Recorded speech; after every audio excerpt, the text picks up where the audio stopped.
बूढ़े आदमी ने सेब को पतले टुकड़ों में काट दिया और सोफे पर बैठा एलियन उन्हें खाने लगा।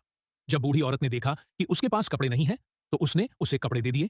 उन्हें अंदाजा भी नहीं था कि उसे रहने देना बाद में उनकी जान बचा देगा। कुछ दिनों बाद एक चोर उनके घर में घुस आया। वह पुलिस को फोन करने ही वाली थी, लेकिन उसने उसे रोक दिया और अंदर धकेल दिया। खुशकिस्मती से वह एलियन बहुत शांत दिमाग का था। वह तस्वीर को घूरते हुए रहा और उसका सिर नीला हो गया। जल्द ही उसका रंग फिर सामान्य हो गया।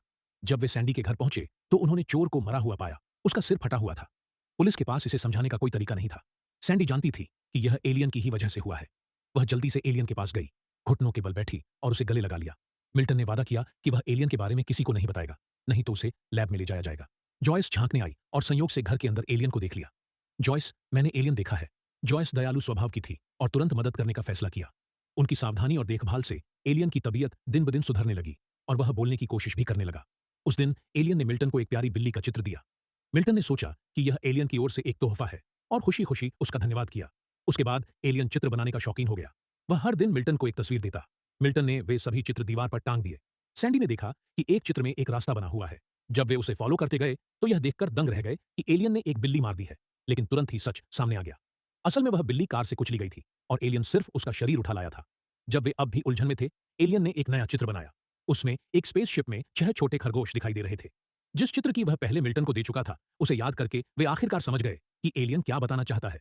उसे स्पेसशिप चलाने के लिए 7 मरी हुई बिल्लियां चाहिए थीं, क्योंकि उसके पास पहले से एक थी। नए चित्र का मतलब था कि बाकी 6 अब भी चाहिए। अगला कदम उनके लिए उन बिल्लियों को जुटाना था। मिल्टन को अपनी बेटी याद आई जो एक वेट थी और उसने उसे फोन किया मदद मांगने के लिए। उसे शक हुआ कि वह किसी अजीब से पंथ में शामिल हो गया है। मिल्टन ने जल्दी से फोन काट दिया क्योंकि बात बिगड़ रही थी। जब यह योजना नाकाम रही तो वह और सैंडी कार लेकर निकल पड़े।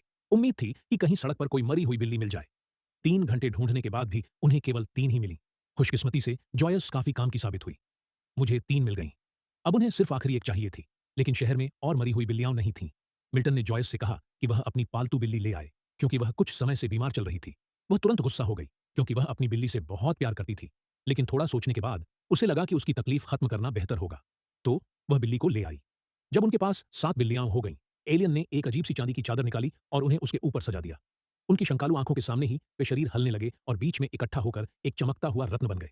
यही वह ऊर्जा थी जिसकी स्पेसशिप को जरूरत थी। एलियन ने बड़े ध्यान से उस रत्न को पावर चैंबर में रखा।